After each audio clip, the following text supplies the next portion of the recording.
I'm over at the gym pumping iron or driving my black Porsche with the wind blowing through my hair. We didn't come this far to lose the Cobra biggies to underwater weirdos.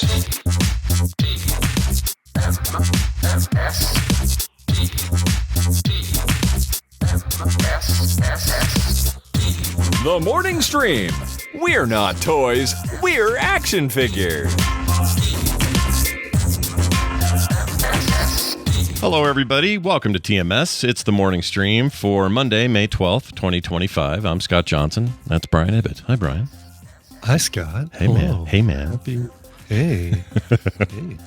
I'd say I'm, we didn't talk about this in the pre-show, but I'd say back up to 100%. I'm a little, still a little tired, but I think today I'm tired just because of the weekend I had, not because of any leftover cold, flu, whatever business that makes me very happy to hear that at least someone from Vegas is feeling a lot better. It feels like everybody else is everyone's still a little off, you know? It? Jeez. Just a little, I hear here and there, someone will go, yeah, I got it a little late, or, Tom Merritt, of course, caught whatever he caught a day and a half later or whatever. Mm-hmm. But I think for the most part, everybody's healing well, and, we'll see how Amy's doing tomorrow. I think Amy had a real rough run of this whole thing. It was pretty bad. Yeah, she did. Oh, for sure. I think my guess with Amy is that she showed up with the flu, left with COVID. Mm-hmm. I think that's my take on it. My medical degree that I got from watching ER, The Pit, and whatever else, Quincy M.E. There you go. I don't know what other. She could be Chicago Hope. Scrubs. You could do Scrubs. You could do. I never watched Chicago Hope. I never watched. It was all right. It tried to be. It was like it was trying to fight with ER. It was like the rival thing, but it was okay. It wasn't the worst thing I'd ever seen. Like. Yeah, I mean, but I'll go all the way. You know what? We'll go full Howie Mandel and go all the way back to St. Elsewhere. How about St. that? Elsewhere? Sure. Never watched that either. I did watch the final episode to see what all the hubbub was about. I don't remember what happened in that. It was weird, right? It was a weird ending. The whole thing was in the mind of an autistic child with a snow globe. Was that what it was? I can't remember. I blocked it out because I think it ruined it, if I remember right. It just ruined the series. Yeah, I mean, basically, all these great characters you cared about were just in the mind of an autistic child. It's like everybody had to do the Bob Newhart thing or whatever. Yes, right. It's like, calm down, TV of the 70s and 80s. Just make a normal show and end it normal. You don't have to be so freaking weird about it. Exactly, yeah. I mean, give us some closure on any lingering plot lines. Give us something that lets us know, all right, these characters are going to be all right, or, oh, these characters are going to be dead, like Breaking Bad. You give us one or the other. Mm-hmm. Yeah. Don't cut right in the middle of your Journey song and make us all wonder for the next 20 years. Yeah, and you can do things like, well, where did Jesse go in his El Camino, and why is he upset, and what happens after that? Like, those are fine questions to answer. I have no problem with that. Yeah. But when you say you sum the whole thing up, you invested in 6-7 seasons of something, and your narrator is so unreliable at the end. He says, "Oh, it's just an autistic kid's dream," or whatever.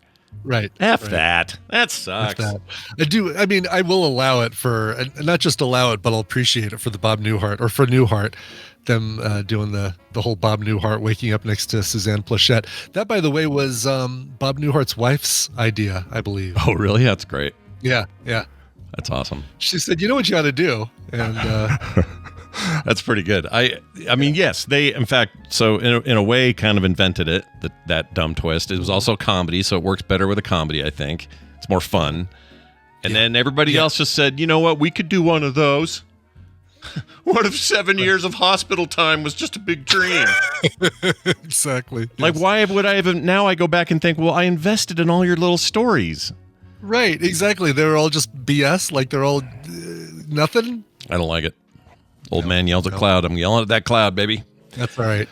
Hey, tell me about your Sonic experience. You went to Sonic? I did. Not to be confused with the video game character, just for anyone out there wondering. But I went to a Sonic drive-in, and the reason we did this is we said, man, doesn't a hot dog sound good right now?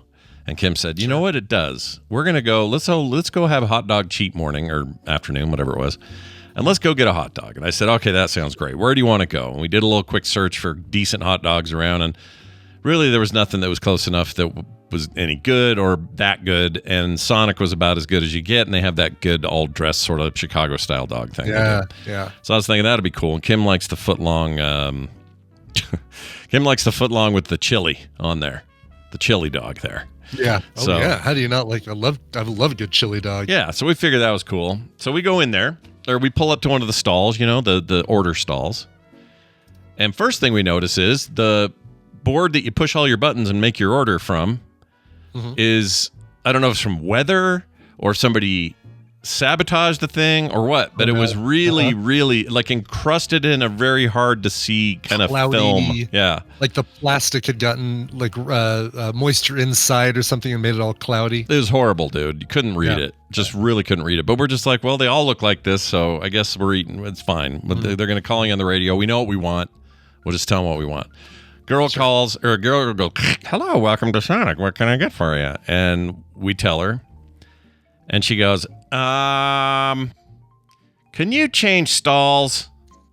We went, okay. She didn't tell us why. She just said, can you change stalls? I'm like, literally, it's just right next to us. Like, what's the difference? So we were like, but we're whatever. We're compliant human beings. We pull out and we pull into the stall next to us. And she goes, new person, new lady. Can you back out? And I go, sure. And we start to back out. And then she goes, no, stay there. I'm like, this is the weirdest. We're already having the weirdest interaction we've ever had at a Sonic. It was like very strange. And you didn't place an order yet. I mean, we're waiting for somebody to say, could you go to McDonald's? Well, you're not far from how this ends, Brian. Oh, no. You're not far from how this ends. So she goes, no, stay there. So we stay there. Then a long period of nothing. And we're just waiting. We're patient people. We're not weird. We're not going to get mad. We're just chilling. And finally a guy comes on. And he goes, hi, thanks for hanging in there. Just if you could just hold for just a bit longer. We're like, all right. That's 2 girls and a dude so far that we got going here. And a pizza place or a hot dog place. Anyway, so then that's all going on. Then we get a third girl who says, yeah, so our system is frozen and we can't seem to input anything. So we're going to have to come out there and manually take your order. I'm like, okay, come on out. Like you used to. That's how people have done it for centuries. Exactly. Put on those roller skates. Let's do it the old fashioned way. Get out here and take our order. Exactly. So this girl comes out. Or that, and then a long period of nothing. Like they didn't come right out. It was like really long, and we're only there's maybe 2 people in stalls, including us, as like 2 total cars. So it's not like busy or anything. It was a weird time of day. Third girl comes out. I assume it was her that we talked to take the manual order, and she goes, "Okay, what do we want?" We reiterate the order again. Sure. That we mentioned that we talked about like 20 minutes ago on the speaker. We tell this lady what to do. And as she's taking it, she's halfway done writing. She's looking back at the store. I assume looking at somebody in there. Looks back at her hand. She goes, I can't do it. And I went, you can't do what? She goes, I can't take your order. It turns out they'll only do cash. I said, well, we can do cash. We have like a 20 in the thing. We can give you a 20. And she says, oh, all right, well, then let's go ahead. And she takes it down, leaves, comes back with another, the only thing that works is online orders. I don't know if you want to. So really you have 2 choices. You could do an online order from your car right now, and then we would get the online order, or you could just go somewhere else. Oh, my God.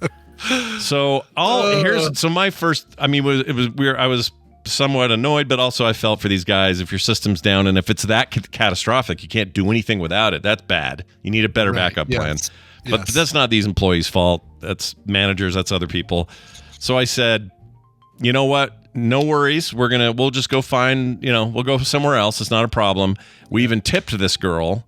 We gave her $5. And you did that. Okay. Yeah, $5 is good. I gave her $5. Yeah, because all I could think of is you guys are in for a rotten rest of your day. Maybe they need to start with, hey, our whole system is down. All we can do is online orders. If you want to place an online order, that's great. We'll do that. But if not, then sorry, we can't help you. And that feels like It feels like they just don't want to take the time to calculate what your order is going to cost. Honestly. Yeah, there was a feeling there where I was like, oh, I know you guys are all just, you get out of fifth period early to get this job, and you're all going back to high school in the morning, and I know that none of you are really that into it or that invested. But at the end of the day, your messaging's just kind of bad. What it tells me is they don't know what to do when their system goes down. So what do? They kind of just fumble around and they don't know what to do. But I felt bad because I remember being a young person in, retail style environments. Sure. And when shit goes south that you can't control, it's like the worst because you're going to have way meaner people than us who pull up and expect food. Yeah. And so I was just like, you know what? Here's a $5. Go. And there were no other cars there? Like you guys were just one other one. One other car. I couldn't tell what they were doing. I couldn't tell. They were in their car at the thing, and I couldn't tell if they were waiting to get the bad news or what the deal was there. But it's so dumb, dude, the whole thing. And we never could get a hot dog because nothing else sounded good. So we went and got ranch burgers at this place we don't even like that much. Ranch burgers? Yeah. Are they just made with ranch dressing, or are they like burgers you get on the ranch? More like that. The second. That means. It's more like that, which means it means nothing. It means nothing. Yeah. It's like, come on down and get a ranch burger like the old cow pokes used to get. It's like, no, that's just a flat ass ugly burger with too much mayo on it. Wes brings up a good point. Freddy's has hot dogs. You could have found a Freddy's, and yeah, but that Freddy's was so far, and the new one that hasn't opened yet. We got one like two blocks away that's still being built, and absolutely we would have gone to Freddy's. Yeah, hot dogs or not, I'd go there. Get me half a concrete. Anyway, hey Brian, how was your Mother's Day? What'd you do on Mother's Day? It was very nice. Went and visited my mom on Saturday night. Went to a place. I wasn't even planning on talking about this, but I think I'm going to talk about it because we went to a place, a brand new all-you-can-eat sushi place that's opened up, and this place, the enticement over. We have a couple other kind of all-you-can-eat sushi places. The enticement of this place is that it's $35 for dinner, which is a great price, and you can do sashimi. You're not stuck with nigiri. You don't have to get rice with everything. So I can do a Naruto roll, which is the cucumber wrapped. I can avoid rice completely, or I can limit the amount of rice I get and do just sashimi pieces, do a Naruto roll. I still got one of their chef special deep fried rolls, but this place was kind of wacky. Like, first off, they seat us in front of a ginormous, this thing was easily, 100 inches, 120 inch TV screen showing MMA fights. Wow. So people like pummeling each other while I'm trying to eat raw fish is it's a weird thing. That's a little weird for a sushi place. I guess I've seen TVs in those places, but that price is good for if it's good. It's good sashimi, and you're a good judge of that. It is good sushi. Yeah, it is. Like the pieces were, sometimes you go to these all-you-can-eat places and you can hold up the piece of salmon and see through it. Yeah. Like I could watch the MMA fight through the piece of salmon. Yeah. But these were nice, thick pieces of sushi. Things took a really long time though. It was we were waiting and looking at the menu beforehand, and they, seeing what the all-you-can-eat deal was. Tina wasn't going to do it; she was just going to get a couple rolls. But I noticed it said, limit your order to 5 pairs of nigiri or sashimi per ordering round, and 1 roll per ordering round. All right. And so I'm like, okay, I got to think about what I want and kind of get that. And also said 90-minute limit. So you can't just park your butt there all day long and just keep eating sushi. 90 minutes of... 90 minutes. Interesting. Never heard of that before. Now, we pushed that limit. Actually, I think we even exceeded the limit. And not because of us, but because of how long it took between orders. And knowing what I know now, I would order things a lot a lot more differently, or a lot differently. Just basically like every time the dude comes by, even if we're waiting, he's like, all right, can I get anything else going? I'd say, oh no, we've got we've got 2 rolls and some sashimi coming. He's like, all right, cool, I'll be back. And the dude was really nice, guy named Jason. And then he'd come back a little bit later. Hey, have you got those rolls yet? Nope, just still waiting on that. All right, cool. Can I get you anything while you're waiting, or get any orders going for you? And at every point that he came by, I should have said, yeah, put me down for another roll and put me down for these other pieces of sashimi, because basically it was a situation of get the order, he comes by 2 or 3 times, we finally get the food, then he comes back by again, we put in another order, then he comes by a couple more times while we're waiting. And that's, we could have had a much better experience if I would have known to, every time the dude comes by, need to play. So when they have that limit, though, the 90-minute limit, and they're also having such a hard time with speed of delivery, he did not even bring up the fact that we'd been there for 90 minutes, because he knew things were going slow. They had 8 guys working behind the sushi counter, and they were hopping. I'll bet they were. You could see them over on the side, and they were cutting everything fresh. There was nothing like pre-made, pre-cut, any of that stuff. They were doing that all fresh. The place also really needs more sound baffling, because any child screaming in this family style restaurant, you could hear, whether they were at the table next to you or the table 12 down, it was like they were right next to your face and screaming at you. Also, have you noticed that I shouldn't say this. This sounds like I'm not trying to stereotype it, but every time I go to a sushi place or a Thai place or a Korean place, they all smell like the rags they use on the tables have not been bleached. Do you know what I'm saying? Geez. Do you know that smell I'm talking about, that dirty dish rag thing? I don't know if it's just like they just haven't figured it out, or I don't know what's going on there. Always bad. Thank goodness this place did not have that problem. It smelled good. There is that kind of, you don't want a fishy smell, but they have that kind of like, we have a deep fryer somewhere in this restaurant smell. Yeah. You get that old oil, a little bit. Sure. Yeah, a little bit. Yeah. But anyway, so that was Saturday night. Yesterday, we decide, hey, it's Mother's Day. Let's turn on the sprinklers. And we start testing things, and one of our zones doesn't turn off. And we're like, oh, crap, what's this going to be? And so I crack open the box and open up the Rainbird, whatever it is. And there's some junk on the diaphragm, wash it off, fix that. Still causing a problem, so I'm able to go and get one of those. But then I also, Lois, you did call it as sprinkler stuff. But then out in the backyard, the damn bird feeder, Scott. I mean, you've watched this whole story of the evolution of this great bird buddy thing that Tina got me, right? It's a cool little bird feeder with a camera in it. Yeah. And every time a bird shows up, it records video, and I can watch the birds. And I'm old. Sure, I'm an old man who likes looking at birds. Whatever, I'll own up to it. Sure. But between the problems that I had, first the squirrels were eating all the food, and then I had to put a baffle on underneath it so the squirrels couldn't get to it. Well, then the raccoons were pulling the baffle down and climbing up and eating everything and pulling stuff apart, and went through that whole ordeal. And I finally got a pole and put it in the backyard and put the bird feeder on top of that with the squirrel baffle, and no problems whatsoever since then. Okay. Until we turned on the sprinkler and a nice little fountain came up from the bottom of that pole. And this was far away from every sprinkler. Like I put in the sprinkler system in the front yard. I didn't do the one in the backyard, but I know to think, all right, well, this, these are all controlled in the same zone. Sure. So you kind of draw a mental line between those sprinklers and figure out where things are going. Mm-hmm. Well, I did not count on oh my gosh. That went right through basically where I drilled this for listeners at home. Brian is holding up a pipe that is not a joiner, or what is that thing? Part of the pipe? No, this is a chunk of 1 inch black sprinkler pipe that I couldn't have gone. I mean, I'm barely missed just going right through the dead center of the pipe. But it is, gosh, dude. That's crazy.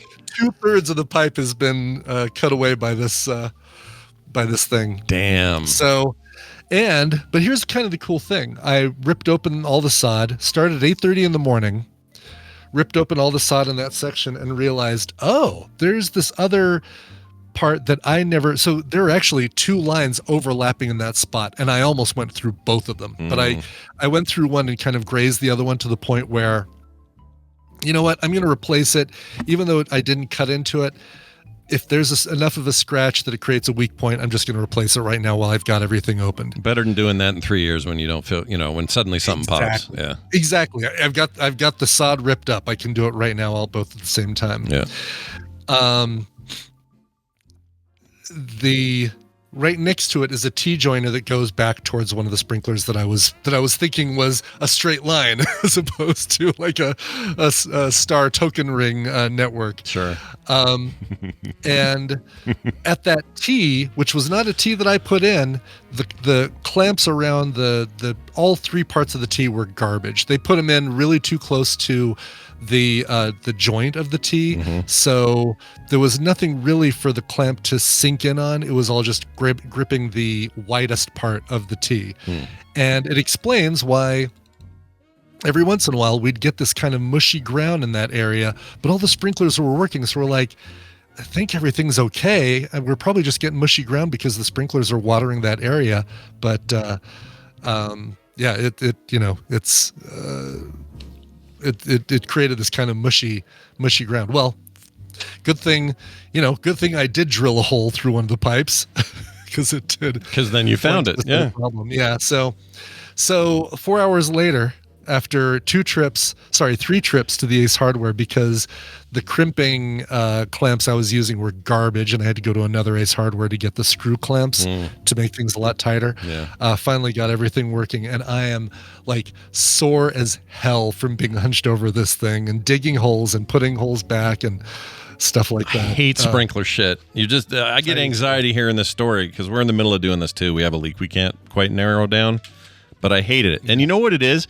I mean, in this case, you drilled through a thing, but in other cases, like the T-joint you're talking about and other stuff, you and I live in climates where in the winter, dark shit happens down there. We don't have it on, but we don't see where the cold got or where the break happened or something shifted or whatever. Things were too close to the freeze and that sort of thing. And then spring rolls around and we're like, all right, turn them on. And there's 14 leaks in wet, mushy ground. And we're like, shit. Right.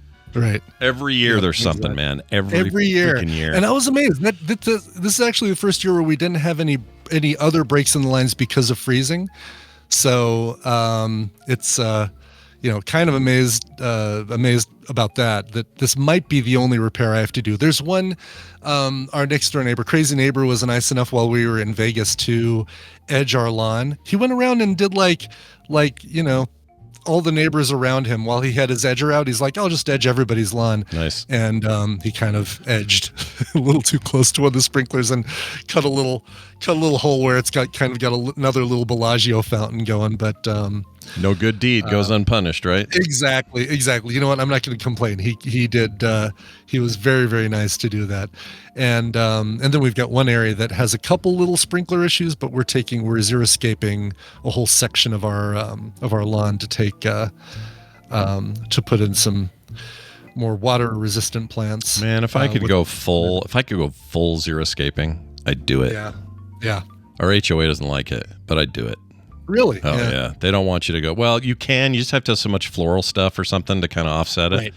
But like these people in Arizona can't have grass, and they just do these cool xeriscape things. I just get stoked when I see it and go, "We should do that."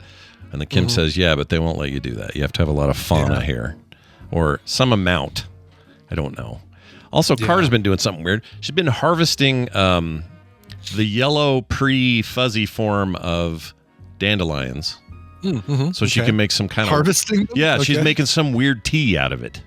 Oh, really? Yeah, I've heard about that. Like a dandelion tea. When they're yellow leaves, before they, like you said, turn into the puffy white things that get all over the place and spread their nonsense. Yeah, that's a good way of putting it. Yeah, but it's from the stems too, right? Like from the milk in the stem, or is something with the whole. I think it's I think you're right. It's from stalk all the way up to the flower. Yeah.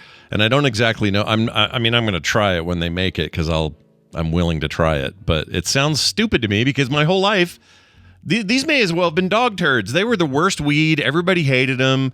You spray your lawn all the time growing up, trying to get rid of dandelions, and then suddenly I'm being told you can drink it. Like, what kind of nonsense is that? There's no way. Anyway. Yeah, no, thanks. I get my tea from Phoenix Pearl Tea, and I'm happy with what we get from there. I don't need any dandelion. I don't need weed tea. No, I don't need weed tea, unless we're talking about, weed tea. Weed tea, yes. So how was your mystery date? How'd that go? Oh, it was good. Yeah, so that was right after Film Sack on Saturday. Tina surprised me with Shakespeare in the parking lot. Oh. Yes, not to be confused with Shakespeare in the Park. I did a nice little pause there. Yeah. Shakespeare in the parking lot is just what it sounds like. They find a large parking lot. This time it was at the Stanley Lake Library, which is really close to us. And they put on a 45 to 50-minute version of Romeo and Juliet, but keeping Will's original iambic pentameter and all that, but kind of modernizing the look of everything. So not dressing in the true Verona style, but like in leather jackets with chains and a crowbar for the Montague versus Capulet fights, and a white pickup truck that was basically every piece of upper stage that they needed. Oh, so they used it as the platform to be up on, like she's on the balcony, she's up on the truck bed. Exactly, the balcony, the Romeo, wherefore art thou Romeo was up on the bed of the truck. They I don't know whose truck this was, but hey, good for you donating this thing to be jumped on and climbed around and like basically on the hood, on the roof, running around the back end, the bed, up against like you're fighting and they're hitting the side. That's like, great. I would not allow my Ford F-150 to be treated like that, but good for them. That's cool though. What a fun little idea. And they do it like you said, all modern. Like no guns though, the way that Baz Luhrmann did his thing, right? Not like no that. guns. So not that. Yeah, but they did have knives, and they were real metal, unsharpened knives. And we were thinking about that. Like, okay, because there's a point where Mercutio gets stabbed. Yeah. Spoiler alert. Yeah. Been way past the 2 weeks, everybody. You guys should have caught up by now. We're past the 2 weeks. Yeah. And he drops his knife, and if it was a little plastic thing, you hear, you'd be like, okay, well, that was a cheap ass knife. Sure. But it like made a like the sound of a big heavy metal knife. Nice. So yeah, they explained, they did a little Q&A afterwards. 6 actors playing all the different roles of all the different parts. Oh, this sounds awesome. I would go to this. Really cool. Yeah. Yeah, oh, totally. Do they tour? Are they just a local thing, or what's the deal? They tour locally. It's part of the Denver Center for the Performing Arts, and awesome. And night by night, these actors all like they have to learn every part, because today, Maria is playing Juliet. Tomorrow, so and so is going to be playing it. And Maria's going to play the nurse or whatever. Oh, wow. And they bounce around between all the different roles and have to know all the lines for every potential role. That's wild. What a cool one. Yeah. I like that a lot. Yeah. Well, no pressure. It's very cool. It's a lot of fun. No pressure topping that next month or this month. No. No, there will be pressure, but I have a really good idea for June. I have a great idea for June. Well, I'm excited to hear about it. Always fun to catch those. You guys at home should be doing this with your significant others. Have fun little dates. Keep the spark alive, man. Keep the spark alive. That's right. It's just fun to surprise your partner with stuff like that. And I got for Tina's birthday, for Mother's Day. Happy birthday, Mother. Yeah. For Mother's Day, I got Tina she loves jigsaw puzzles. I got her a jigsaw puzzle featuring 100 photos of 100 dogs pooping. Fantastic. Yeah, that's the gift that really just keeps giving. It really is. That's wonderful. We always laugh when we're driving by somebody, they're walking their dog and the dog is pooping. We always laugh because dogs can't not look awkward. Oh, they look so stupid. If they only knew, they would probably go hide around a corner or something, but they'd have no idea. All right, you guys, time for this. This should be fun. That music means it's time for Brian Dunaway to join us from South Carolina in a little game we called the Monday Morning Half-Asses. Hey, Brian, what are you doing? Oh, hi, Scott and Brian. Trying to get the image of 100 dogs pooping out of my head. So is it all at one time, or is it like individual pictures? Yeah, what's that like, Brian? They're individual pictures that have been photoshopped to look like they're all in the same field and that they all decided they were all going to poop simultaneously. And there's a tree. Is there a fine Waldo element to it at all, or is it? Probably. Like you could say, all right, well, it will be when she does the jigsaw puzzle. It's going to be like, all right, where's the poodle? All right, where's the where's the Pomeranian?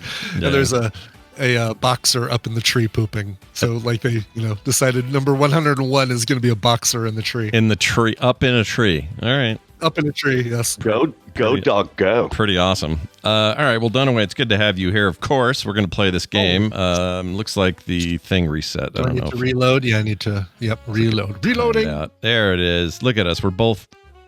Whoops, there it is. Oh, jeez. Jeff is a Geek says that they always honk when they see a pooping dog along the road. Jeez. Does that help slice? Is that to help the dog really just get out that last few inches of Does poop? The dog respond when you honk at him? I guess if they hear a sound and that's all they hear. I don't know. I imagine you get a lot of these from the dog's owner. Yeah. Yeah. That sounds about right. All right, well, let's play this. Just know before we start casting aspersions at dogs for pooping outside, for looking stupid. Guess what, humans? Oh, we would look so stupid. We look dumb. That's why we close the door. Stupid. Yeah, right. This is what separates us from them, is that we know, exactly. And so we close the door and turn on the fan. We know what's up. Mm-hmm. Brian, explain this game and who will win what. Sure. Welcome to the Morning Half-Asses, a trivia game where I'm actually going to be giving the two of you the answers. I'm going to give Scott and Brian a category and 6 possible answers, 3 of which are correct and 3 are incorrect. Oh, I didn't give the thing. 3, like not being able to take an order at the Sonic, is incorrect. Nice. Depending on how confident you feel the category, you can provide 1, 2, or 3 guesses, but if any of those guesses are wrong, you get 0 points for that one. Doesn't matter how many other ones you get right, 0. I am counting you as a 0 DNF. Wow. Get 1 right gets you a point, 2 right gets you 3 points, and 3 right gets you 5 points. Player with the most points after 3 rounds wins the prize for their contestant. And who might these contestants be, you ask? Well, I'm glad you asked. Here, Scott, you're going to be playing for Santa Ray Bradshaw in Denton, Texas, and that's got to be the greatest name I've ever heard. That's great. Santa Ray Bradshaw. Santa Ray Bradshaw. Yeah. Need to be an author, write some books or something. That's awesome. No kidding. Yeah. Brian, you're going to be playing for Eric Valdez in Mountain View, California. Nice. Oh, very nice as well. Yeah, these two states don't like each other much, but these two guys like each other just fine. Yeah, exactly. All right. Exactly. Great. All right, let's get to it. I actually wrote one of these because I didn't like the delayed timing on the one that they gave us. I'll explain what I mean. Which of these 6 are among the top 10 most popular boy names in France as of 2021? Not like 2011, like the card I've got. Yeah. But which of these are more currently the top popular boy names? Deep into my understanding of French culture. That's right. Your choices are boy names. Mm-hmm. Your choices are Jules, Adam, Raphael, Pierre, Jean, and Mohammed. Which one of these are la and which one's are la? They'd all be le because la is feminine, right? Yeah. I think, or at least that's the way it is in Spanish. Trying to get just a little something. Yeah. Come on. You're not going to get anything out of me. No. Dang it. No, that's how it works. I've already locked in. What's your excuse? Wow. Oh, excuse me. Oh, I'm sorry. Let me see. And here's a stab in the dark. Slow mother. Bam. All right. Let's see how we did. All right. Between the two of you each picked 2, and you each picked 2 different ones. Scott, you had Jules and Jean. Brian, you had Pierre and Mohammed. Mm-hmm. Pierre and Mohammed, both among the top 10. Damn it. Yeah, Pierre. I'm sorry. No. I'm sorry. Wrong way around. Good. The 3 correct ones. Sorry. See, I screwed up. That's hilarious. Because I wrote this myself. Sorry. Jules, Adam, and Raphael are among the top 10. Pierre, Jean, and Mohammed not currently among the top 10. Was one of our old represent. Yeah, the left sides. The left side, all left side, or all right side. It's been a while since we've had one of those. Exactly. Yeah. So see, this is why I can't write my own questions, because I screw myself up when I look at the card. Hey, let's go with one that the fine folks did write for me. Thanks, Ken Jennings. Cool. Question number 2. Which of these are musicians who recorded for more than 20 years before they had their first #1 single? Musicians that recorded for more than 20 years before their first #1 single. Your choices are Santana, LL Cool J, Bob Seger, Meatloaf, Sammy Davis Jr., and Tina Turner. Why you say it like that? Tina Turner. All right. I'm gonna Dang, pick the. Scott like not playing around. They're not thinking about nothing. Click, click, click. You know, Exactly. just Click, click, clock. sometimes you got to go with Remember- your gut, and then sometimes you're not right, and your gut is all wrong. So who cares? Like Ibit, I'm still recovering. I think I'm a little further behind Ibit, so my brain's right. not. Yeah, that's right. My You brain's were, not exactly free flowing here. Me talking ain't helping any. Let me see. Yeah, you sound sexy though, dude. You sound all sexy and I low. sound like if you find Snot sexy, then bring it on. Yeah, baby. I'm gonna go with those two for no reason at all. Okay.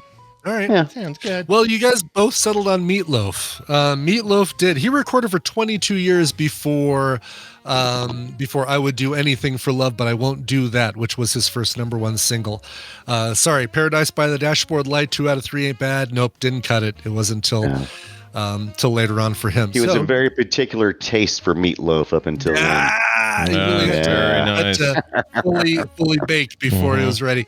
right. Now, as far as your other two, each of you chose one other one. Brian, you chose Santana. Scott, you Not chose everybody's jam, right? I mean, Seger. Yeah, Bob Seger, on Bob the other Seger? hand, is everybody's jam. yeah. Ding, ding, ding, ding, ding, ding, ding, ding. That was, I think, Bob Seger's first #1, but it came 18 years after he started recording, so shit. less than 20. was Santana with Dude from Matchbox 20 and Smooth was more than 20 years after. It was 30 years after Santana started performing. So Damn it. Santana, Meatloaf, and Tina Turner was our other one. I don't know if it was Private Dancer. I think it was something from that album. What else? What was the big song from Private Dancer besides the hit single? Besides the title track? We don't need another Heroes from that or not? Is that from something else? No, that was later. Yeah. Oh, what's love got to do with it? Thank you, Rainbow Bright. That was Yes. Classic. Yep, classic stuff. That was it right there. All right, let's get to your final question with Brian going into round 3 with 3 points. Scott's still at 0, but he can turn this around right now with this one right here. You know how I love my collective names for animals? Mm-hmm. You know, like a murder of crows if they're on the ground, but they're a flock or something if they're in the air. Sure. How about whales?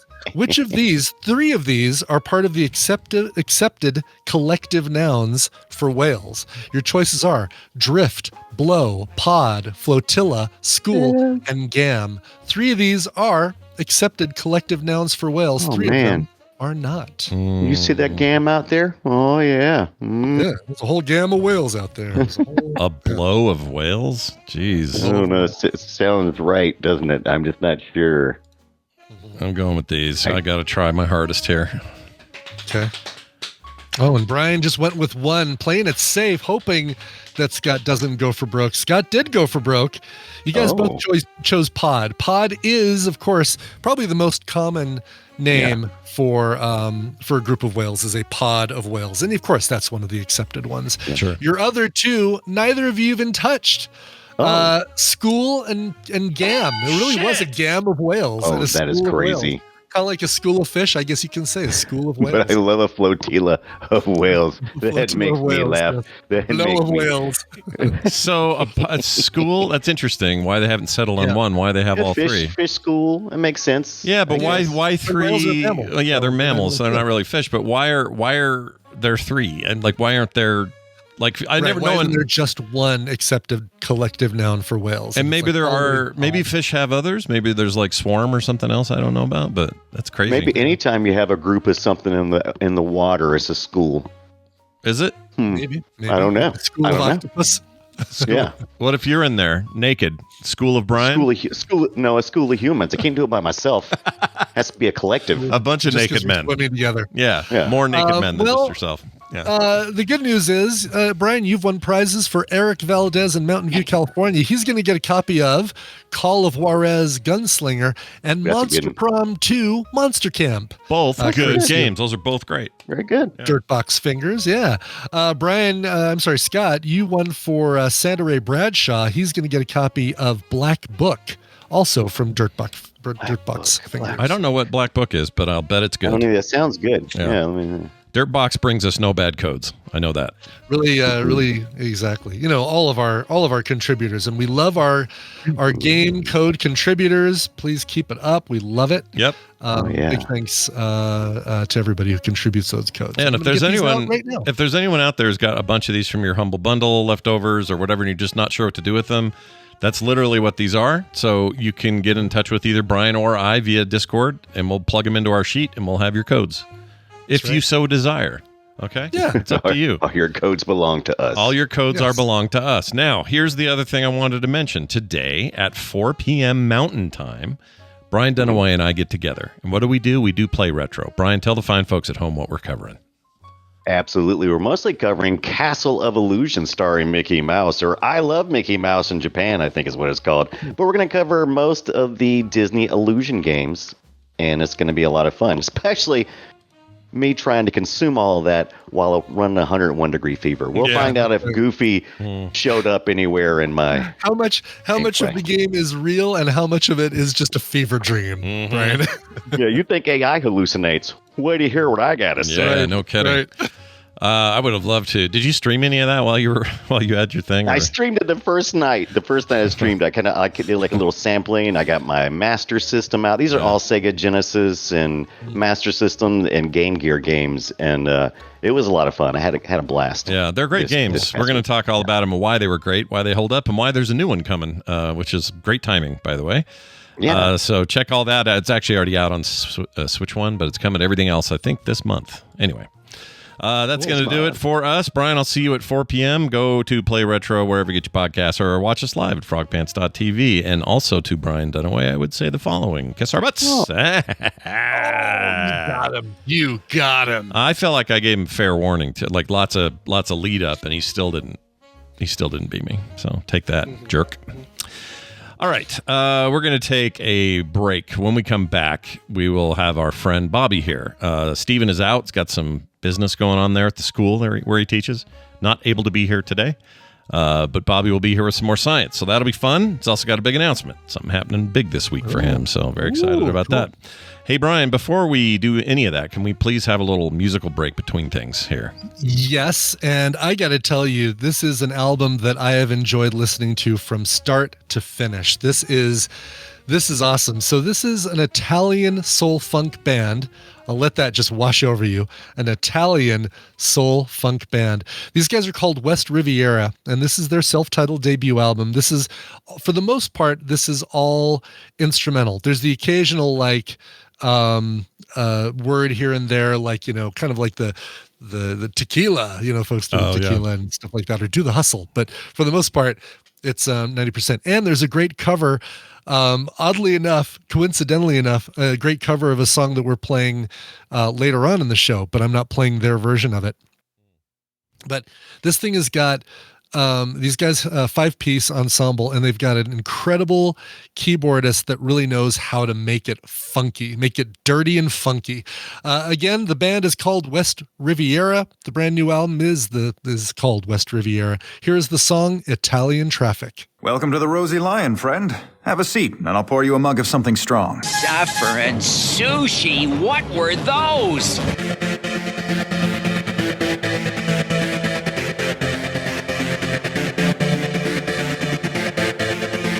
And we're back. Who is that one more time? Sure, that is the band West Riviera and their brand new song Italian Traffic from their self-titled debut album. If you like that, I guarantee you're going to like the rest of the album. It was so good. Excellent recommendations. Yeah. All right. Yeah. Bobby incoming. Yeah. Bobby Franks. That's short for Frankenburger. Bobby the Franks. Yeah. It's a Frankenburger. We talked about this. Is that a hot dog and a burger? What is that? It would be the combo. Yeah, it seems like the combo. Is it a burger on a hot dog or a hot dog on a burger? Is a burger a sandwich? Anyway. Hey, I hear ourselves echoing. This is fantastic. Yeah. Hey, look who it is. Don't. Oh, I know we don't. We don't hear it at all. It's our old pal Bobby. I got to play this, though. Where's this? Science! There we go. Bob is hungry, and the soup looks good. It sure does. It's Bobby Frankenberger joining us also from South Carolina, talking science, which will be very, very, very fun. But Bobby, for real, what's the origin of Frankenberger? Because everyone, like Johnson, I'm John's son. Ibit is Ib's butt. I don't know. Sure. But you know what I mean? A lot of times they're derived from like something common, like Smith comes from when blacksmiths and exactly Joe Smith was, sure the relative of a Peter's. Smith. If I remember correctly, and I could be wrong about this, because I don't really get into name meanings and genealogy too much, but my dad is. I think that it's something about like Lords of the Mountain or something like that. Berg is German for mountain, and Lord of the Mountain. I like that. Or the head of the mountaineers or mountain climbers, something like that. It has to do with mountains, I know. Lord of the Science Mountain, Bobby. A mountain of science supports bunch of this. geologists. No, that's great. Well, cool. So we learned a little something there already, but now we're going to learn something even more from Bobby, who has his own science podcast and some big news coming up here in a minute. We'll tease that for a second and then wait to reveal it to everybody. But before that, and some of you already know, but still, it's fun to tease. Anyway, before all that, Bobby's brought some science with him. What do you got this week? So it's science, of course, but it's more about some initiatives that are happening in the world of science, but not here, over there, across the ocean. All right. Okay. The European Union has just on May 4th, there was a speech that was given at an event that was held by the European Commission called the Choose Europe for Science program. And what it is it's a major push to attract international scientists to work in Europe, and especially the United States. It seems like they're very almost explicitly and deliberately targeting scientists in the U.S. To join them in the U.S. So it's called, like I said, it's called the Choose Europe for Science program. The details of this program are they're allocating 500 million euros. That's a little over $500 million in funding to help attract scientists to the European countries, and that's going to be over the next 2 years, 2025 to 2027. They're having these things that they're putting in place called super grants. Super grants, I love it. Yeah, they're like long-term funding packages for top-tier researchers that want to stay and do longer-term projects in Europe. That's not normal. That's not usual for science and science funding to be able to be like locked into these long-term funding packages. And by long-term, you this. mean like, oh, this guy's making real progress on skin cancer, whatever it is, research. It doesn't have to be medical, but some kind of scientific something. They want them to just like see that all the way through.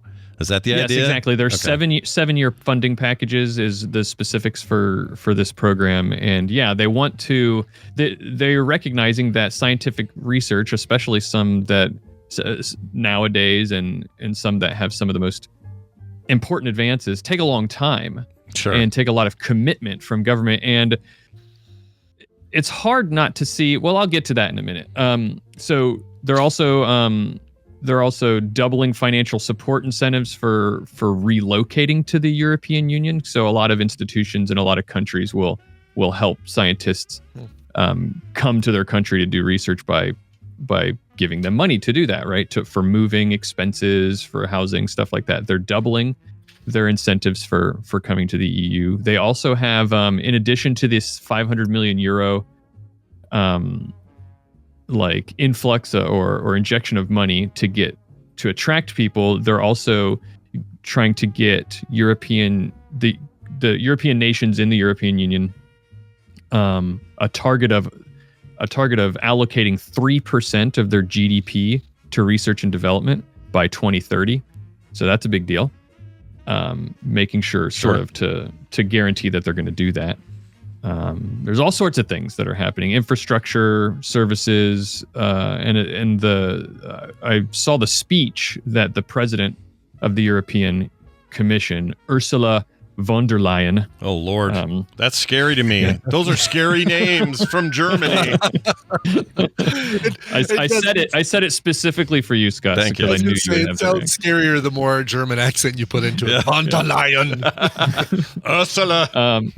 She was really cool though. Her speech was great, and she talked a lot about a commitment to knowing that science takes time. It takes effort, a recommitment to doubling down on science in Europe, because she acknowledged that science and many, not all of course, but many of history's scientific advances, especially in the recent history, have all come from Europe. And so saying that they want Europe to be an epicenter for scientific strength and advancement going in the future. She said things that were seemed to be very pointed at the United States. Things like saying that some of the world thinks that does not place an importance on science anymore. She was quoted saying that was a gigantic miscalculation. Mm-hmm. She's right. And that and that acknowledging that the economic stability, one of the pillars of that is an investment in science. Yeah. And so that's good though. You know what this feels like? It feels like one of those not exactly, I guess, but necessity is the mother of invention, or whatever is the old phrase. Yeah.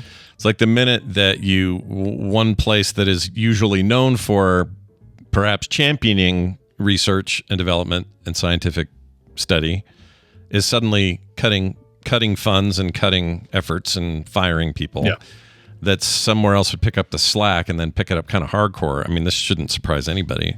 Right. I think it's great though.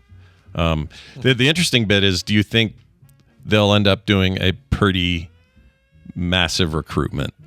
There are European countries that are not just doing a massive recruitment right now. Like the European Commission is very clearly stating that they are going to do that. That's what they're trying to do, is recruit scientists from around the world. But there are, like I said, it's clearly aimed at things that are happening politically in the U.S. There are countries in the U.S. or countries in Europe that are specifically, explicitly targeting people coming from the U.S. Aix-Marseille University in France has this program called A Safe Place for Science that they're doing, and they're allocating 15 million euros for U.S. researchers that, in their words, have been censored and dismissed by policies in the United States. Good Lord. Wow. So they're saying, like, we're going to give you guys extra money. You want to come? We want you specifically to come over here. The Max Planck Institute in Germany is they've got this whole program that they're doing, trying to create joint European and U.S. research centers, but they have made a statement that they are going to actively offer director level role. Oh. You're able to work in the United States. You're back. Sorry. You froze for a moment, but you are back now. Yeah. You're good. Okay. Continue. What was the last thing you heard me say? You went, oh. Really just that sentence, like it was just about the... It was about the Germans and the thing. The Germans are offering literally explicitly offering director level roles to U.S. scientists who are no longer able to work in the U.S. So that makes sense to me, but it does, boy, I sure feel like we're just repeating a thing that happened in World War II, just the opposite, where we recruited... of course, that's what we did. Yeah, we literally pulled your Einstein level of people out of Europe and over here. I guess some of them made the bomb, but whatever.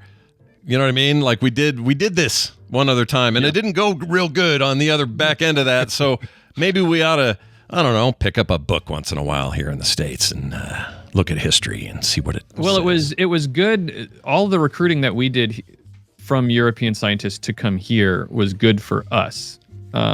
and science advancement and putting us in a position of being a strong country doing a lot of really advanced science, right? Yeah. But now they're doing that to us. Yep. And it's probably going to be good for them.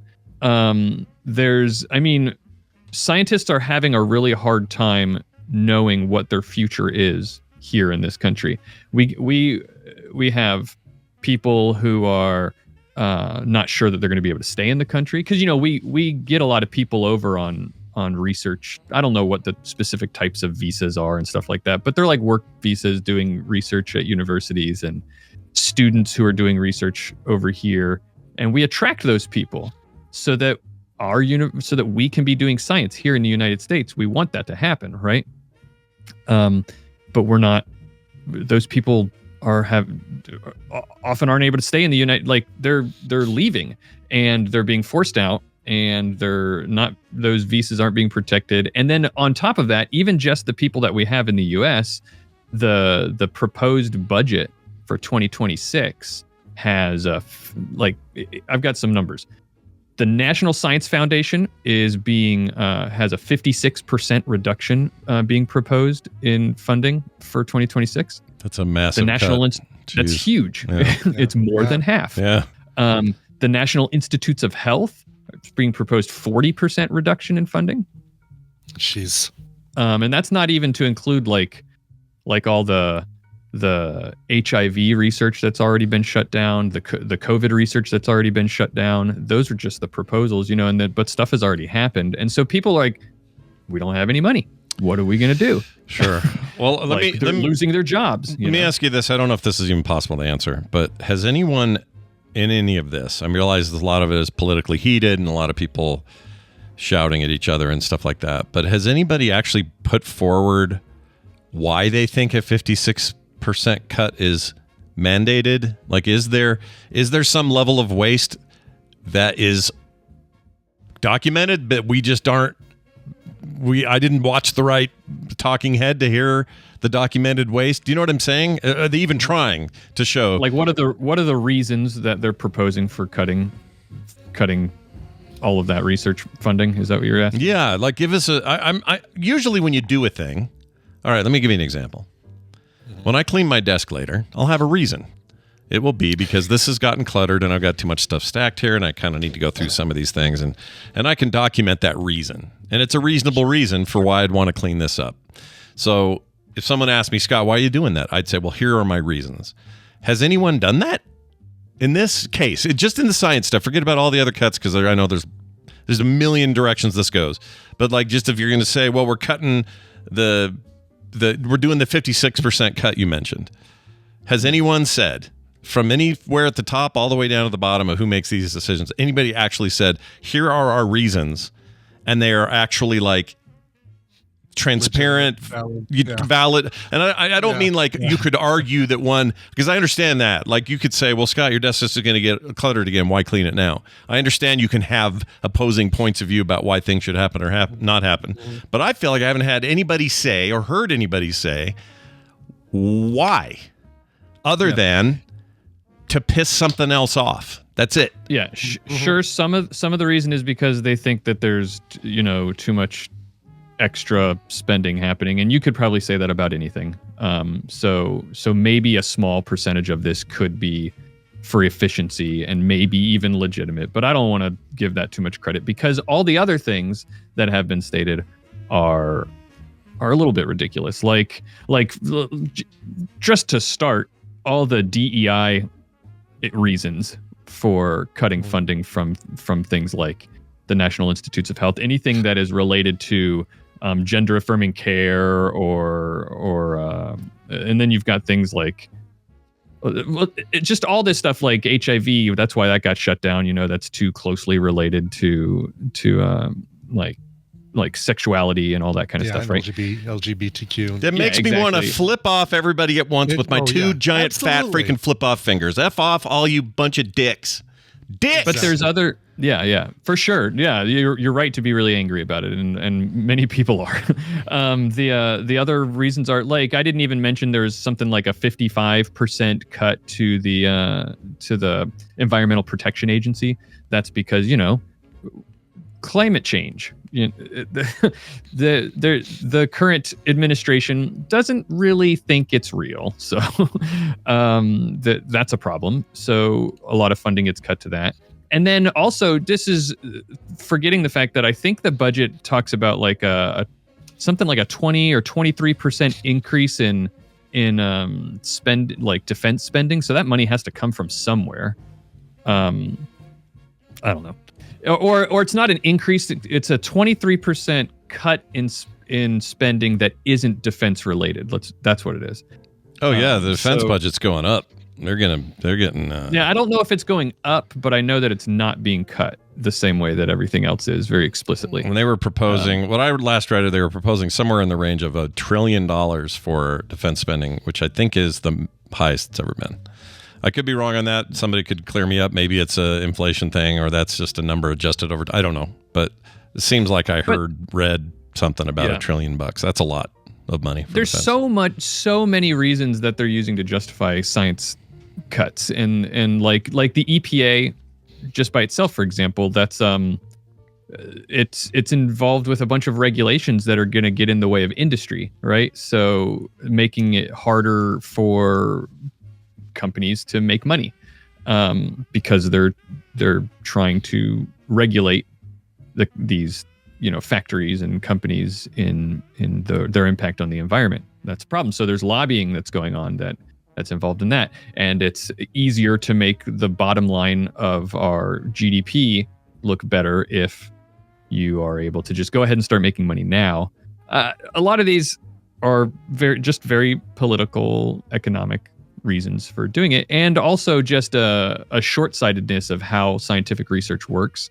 I've seen politicians pointing out that, there's so much research that's going on that doesn't really have any direct benefit to the citizens, right? Like, and we're talking about like basic science research, which basic science is just kind of the science community's way of talking about research that is just exploring how nature and the world works, right? It's not doing something for the explicit purpose of like a lot of medical research, for example, is you're looking to develop a procedure or a cure or a medication or something like that is going to have direct uses, right? But basic science is just like, well, let's we don't really know how this thing works. Let's just learn about how it works. Or I wonder if we used to, decades ago, you'd hear people talking about how, we're spending so much money on just like figuring out something, studying some little caterpillar that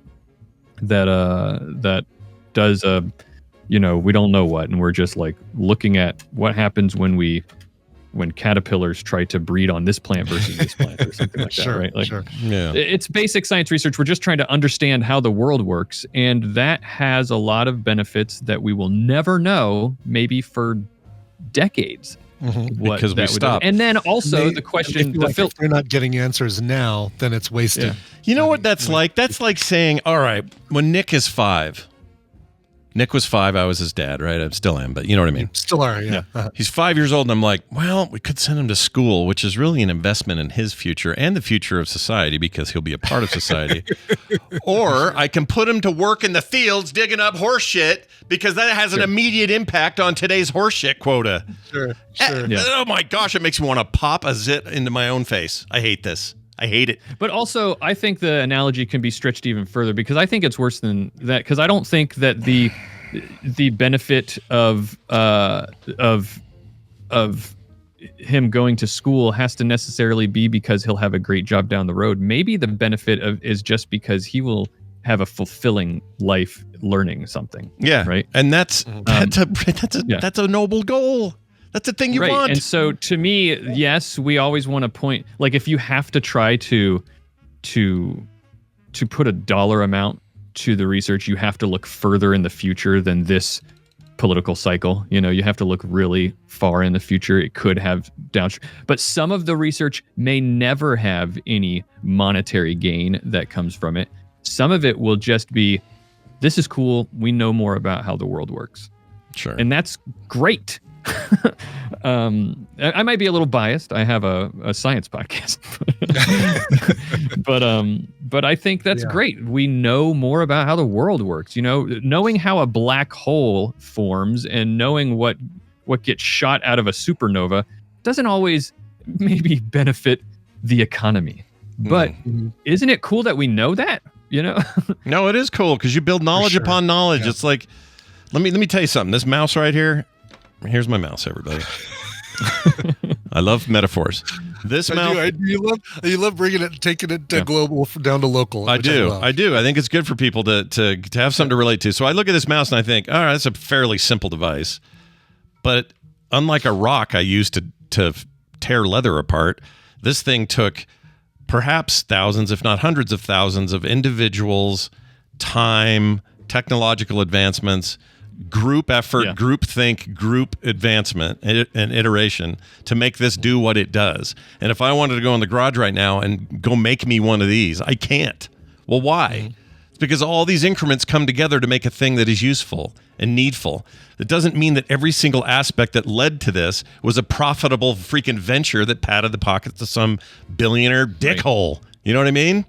So there you go. Another little metaphor for you, my mouse, Yeah, just put that right there. Yeah, and Ursula von der Leyen, she in her right at the top of her speech, she talked about the history of science and that particular thing. In fact, invoked Marie Curie and a lot of the research that she did, which has gone on to completely revolutionize medicine and energy technology, what we know about radiation.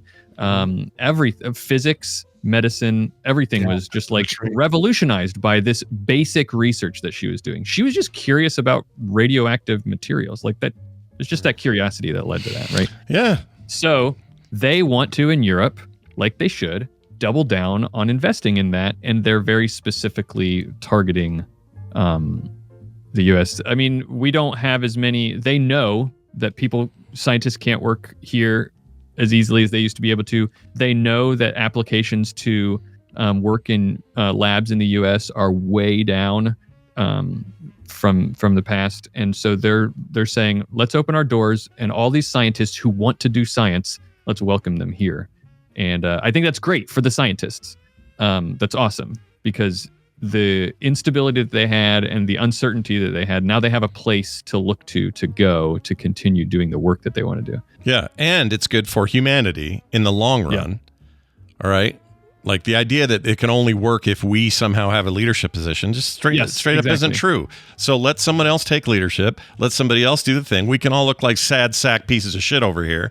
But at the same time, they will take up the ropes, fill the void, fill the vacuum, do the work so that 50 years from now, people will benefit from continued, human understanding and not all become freaking wet turds like us. Right. All right.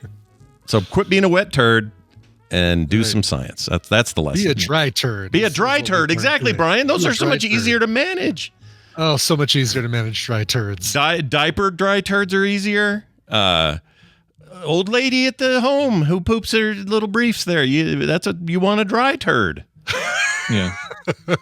I just, I'm thinking dry turds all around. That's what I'm thinking. Thank you. Thank you for. So won't somebody think of the dry turds? Exactly. Won't they? Bobby, this is all interesting stuff. Of course, we will keep an eye on how things go across the pond, but we should really keep an eye on what happens tomorrow. Do you want to tell people about the big announcement?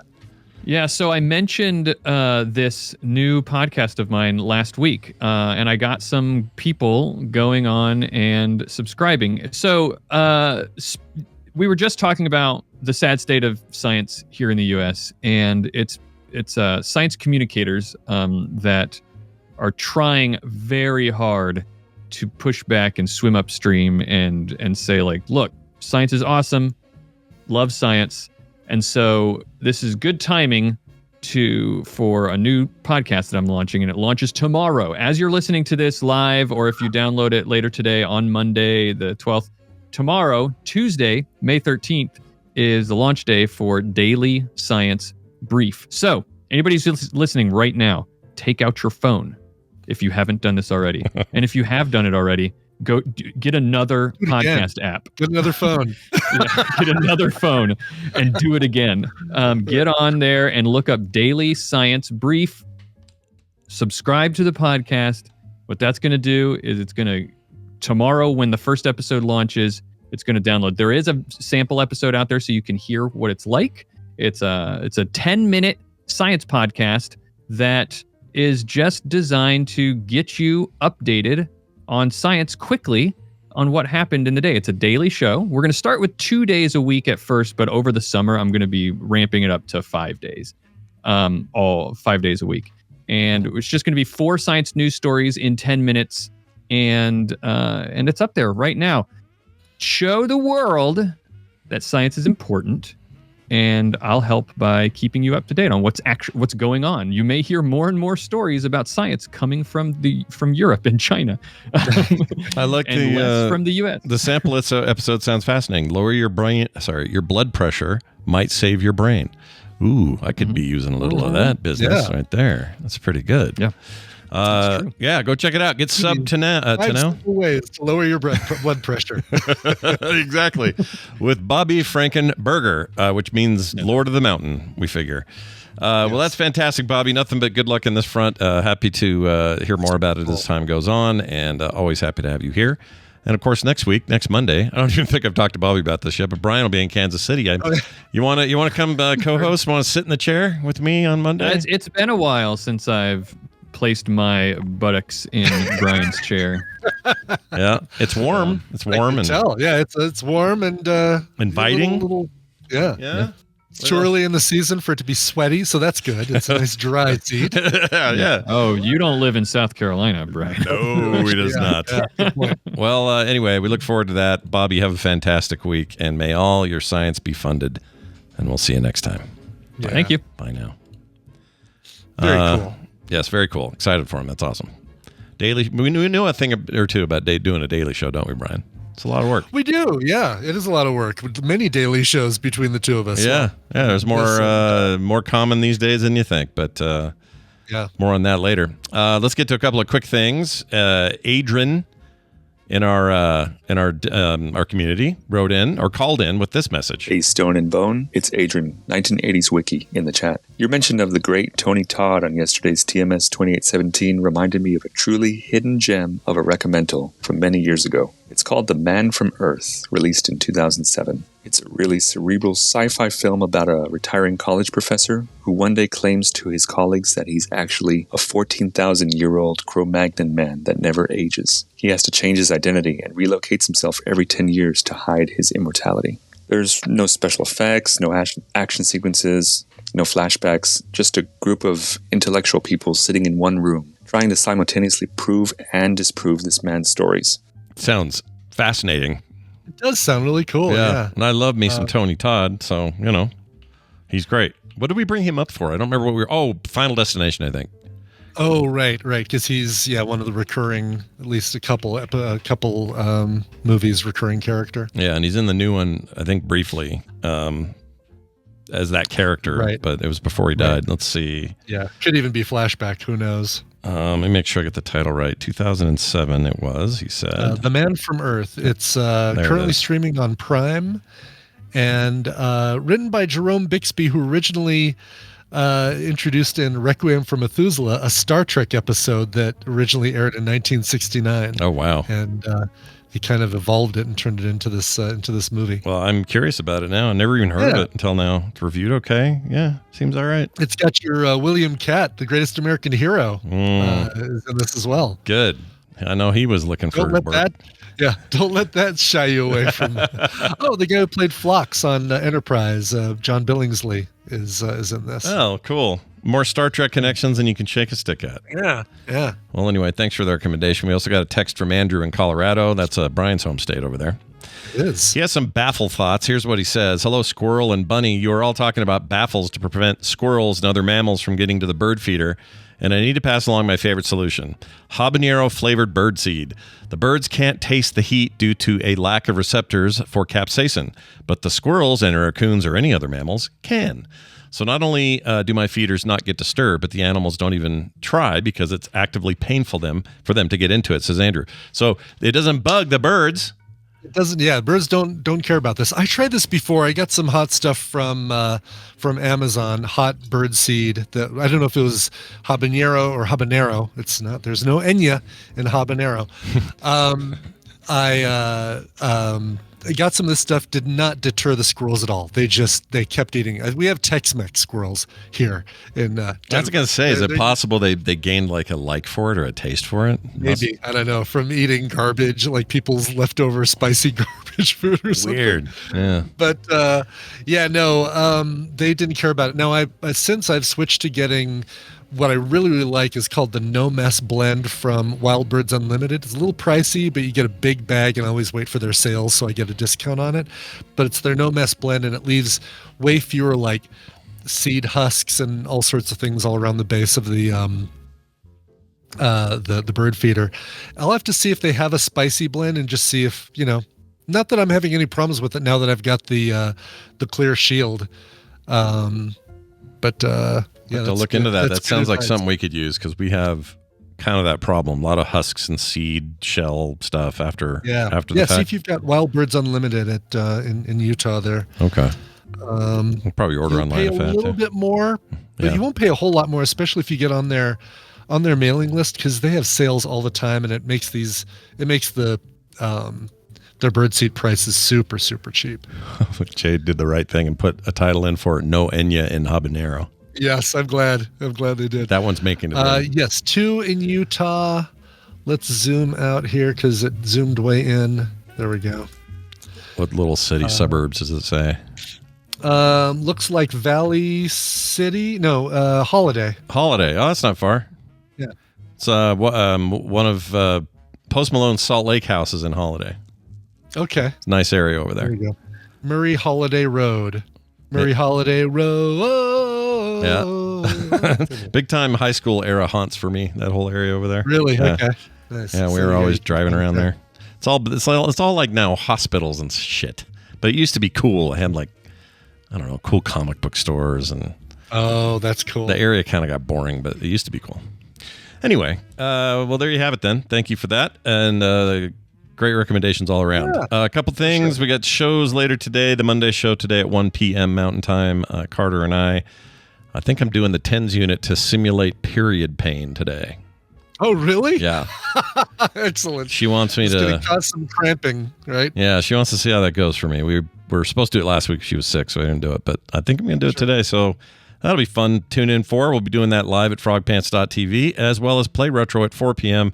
as discussed with Dunaway earlier. Please check that out, and let's get into some Mickey Mouse Illusion Series games. Nice. That is it. Frogpants.com/TMS for all other things except for this. Well, at least for now, until Brian tells us. What song are we playing at the end? We have a request, and this one's going out to Caducey. I think she had a request last week as a dedication for Ducey, but Kirsa wrote in and said, "It's my 42nd birthday, and I'd love to rock out to a really great song, so I leave my fate in your hands, Covermaster." Well, sure. That's it. Well, happy birthday. Happy 42nd birthday. Life, the universe, and everything birthday. Very important one for everybody. It's a big one. Can you give her a happy Dersh Day? Oh, hell yeah. Happy birthday to you. Happy Dersh Day. And when I think about 42 and life, the universe, and everything, I go to songs that have one of those three things. Either life, there's so many great life songs in there, or the universe, Across the Universe by the Beatles being a good one, and Universal Dreamer by Alphaville. But I settle on everything. And what's better than everything? Everything twice in the name of the song. Yes, Everything is Everything by Lauryn Hill. This version rocks. I was looking for a version that would rock for you. This one totally rocks. This came out in 2011 on Booker T. Jones' album, The Road from Memphis. This is Booker T. of Booker T and the MGs back in the 60s. You know, the big song Green Onions was a big hit for them. This is their cover. Again, instrumental. Their cover of Lauryn Hill's Everything is Everything. Here's Booker T. Jones. In the menu of life, make your main entree frogpants.com. It's delicious. Delicious. I'm gonna tear this guy a new hole.